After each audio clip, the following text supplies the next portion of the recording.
And if you're watching this screencast, this is a screencast designed for 6th grade students to review how to use iMovie to crop clips, clear clips, sequence clips, and learn a little bit about time codes. So let's get started. As you can see, I've launched iMovie, and from the startup screen, we're going to go to Create New Project. And we'd like to save it in a Movies folder and give it a meaningful name. We'll call this Skate Project. I'm going to add the word screencast to denote that this is for watching later on. And the interface opens as such. And in our interface in iMovie, we have 3 basic parts. The part I'm hovering around here is called the viewer. And then, of course, over here we have the shelf where we place our clips and our content. And down below we have our timeline. Our first task in iMovie is to get some content into our shelf so that we might edit our clips and then begin stringing them together. So in the Finder, what I've done is I've gone out to the Movies folder where we have our content. All of the students created a folder and we placed these video clips into this folder. So I am going to select all of the stunts plus the setup and probably grab the final scene here as well. And by dragging and dropping those into the shelf, you can see that iMovie does import those. That's what this is called. Imports those clips into the shelf. Our job as editors is to pick out pieces of the clips that we're going to use and string those together. So our first clip that we're going to string together is called the setup. This one, as we discussed in class, was previously edited and shot by a professional. So that's kind of the setup to the whole video, and that doesn't need any further editing. So for now, I'm just going to drop that into the timeline into spot number 1, and that's called sequencing. So that's usually how your workflow goes in iMovie. You know, you shoot clips and you select parts of clips that you want to use, and after you've chosen the good stuff, then it's time to sequence it together. So in stunt number 1, as you can see, we've got a little bit extra content.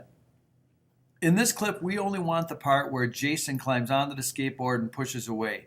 We don't want this part at the end where he actually falls off the board. So in our lesson, we learned how to separate these 2 little triangles. And by separating them, you create a selection. That's the yellow stuff. And the first video technique we learned is to select the good stuff, the stuff we want, like I just did. And then we learned to crop or remove the stuff outside of the yellow selection. So in order to crop, there's a menu command called crop, but we learned in class it's a lot easier to use the shortcut Command K. So from this point forward, when I want to crop, I'm going to use Command K. Now, if you were in class for this lesson, I gave you all of the various cut points where we want to crop this for each of the stunts, Stunt 1 through Stunt 6. So that's what these numbers represent. I suggested using 0 minutes, 0 seconds, 0 frames for the in point, 0 minutes, 2 seconds, and 16 frames for the out point. So if I sneak back to my video and I remember those numbers, the in point should have been set at all zeros. The out point should have been set at 2 seconds and 16 frames. So when I go to crop that on the keyboard, I'm going to tap Command K. That clip is now cropped. So as you see me scrub through this clip, you don't see any of the extra video anymore. It's been cropped out of the clip. So stunt number 1 is now done. So the kids who were here for class learned how to do stunt 2, and it's similar. As you can see here, the time code for stunt 2 should be set for an in point of 2 seconds, 20 frames, and an out point of 4 seconds and 15 frames. So if a person were to continue in that way, they could get this Chrome window out of the way, load up Stunt 2, and for our time code, it's sometimes easier to mark the out point first so you can create some separation. So if I bring this out to 415, there's my out point, and then bring this in point up to 220.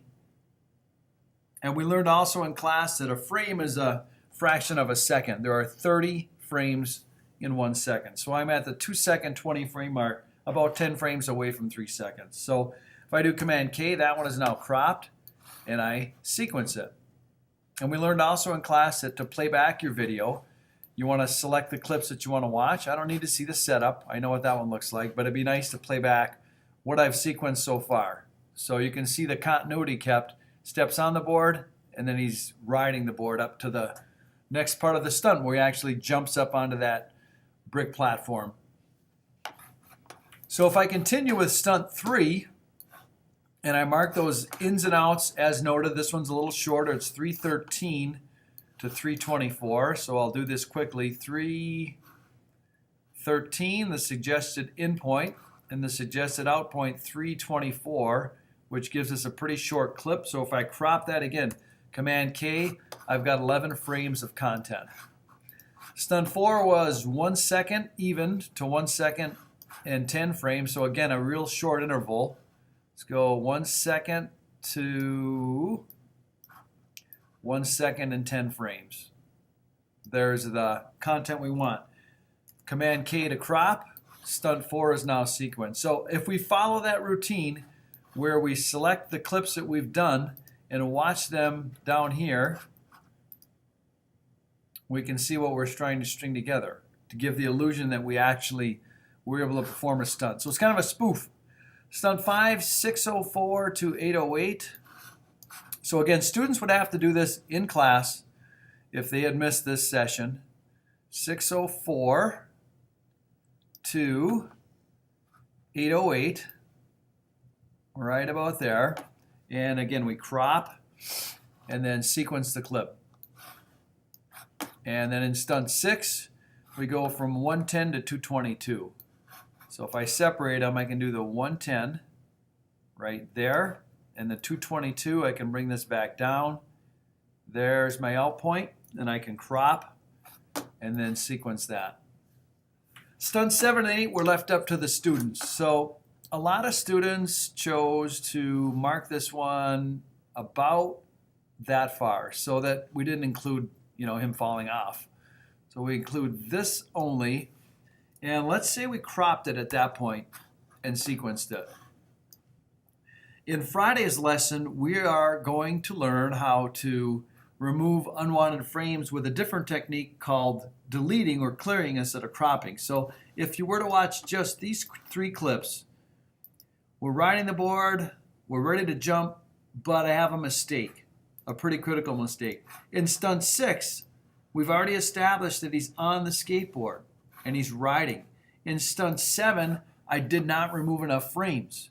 As you can see in stunt 7, you'll see him push off of that platform, and that shouldn't be there. This clip should start when both feet are on the board to preserve continuity. So what I really should do is remove all of this right there. And the way that I do it is to select that part. And this is a little different edit. This is just the opposite of crop. I want to delete the yellow part. So to delete it, I can go to Edit and choose Clear, or a lot of keyboard enthusiasts just prefer to tap the big delete key. So that's what I'm going to do at this point. And when I do that, this yellow part will no longer be there. So if I hit delete, the yellow part's gone, and I've retained the good stuff. So even though the edit was done down here in the timeline, it could be the same way as doing the edit up here in the shelf. It's just that this part's already been sequenced. You're allowed to edit stuff that's already been sequenced. So for stunt number 8, I'm going to continue with my cropping, and I don't want to include all this part where he hits a plexiglass. I'd really rather have the clip maybe end right about there. And then for the beginning of it, let's just get a little bit of this stuff. It's a small sliver, but it'll still give us the illusion that he's flying over the top of us. So if I crop this and then sequence it, it'll give me a chance to look at these 3 clips and get an idea what we think. Boom.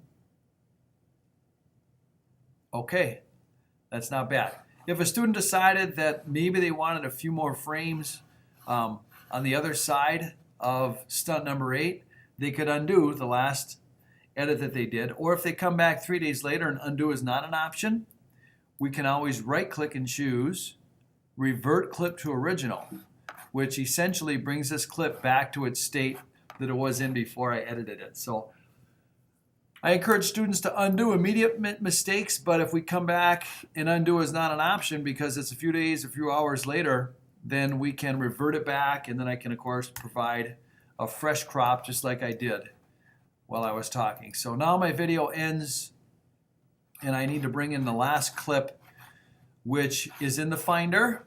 And we had stored all these clips in our skate video folder.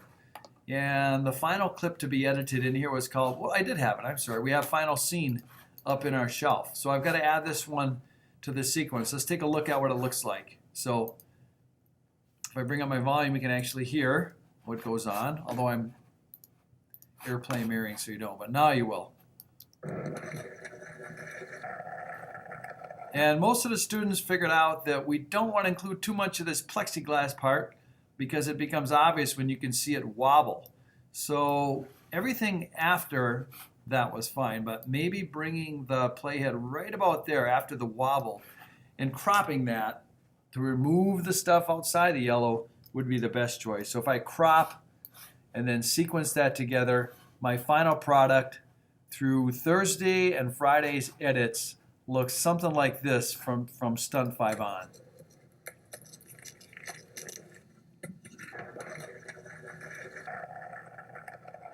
And again, if students wanted to remove a little bit less of the final clip, a lot of them did. They said, well, maybe if I just cut that part out.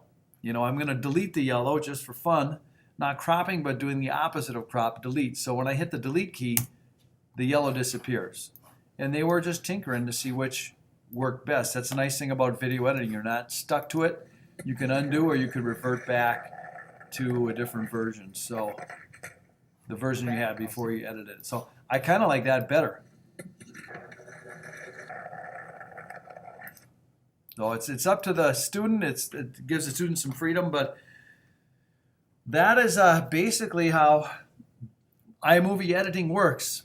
We crop, we clear, we sequence, we have regard for time code, and we now know the interface that helps us manage everything that we do in iMovie. So when Monday starts, we're going to learn how to split video and add audio to our production. And for now, that's Thursday, Friday, October 31st and November 1st.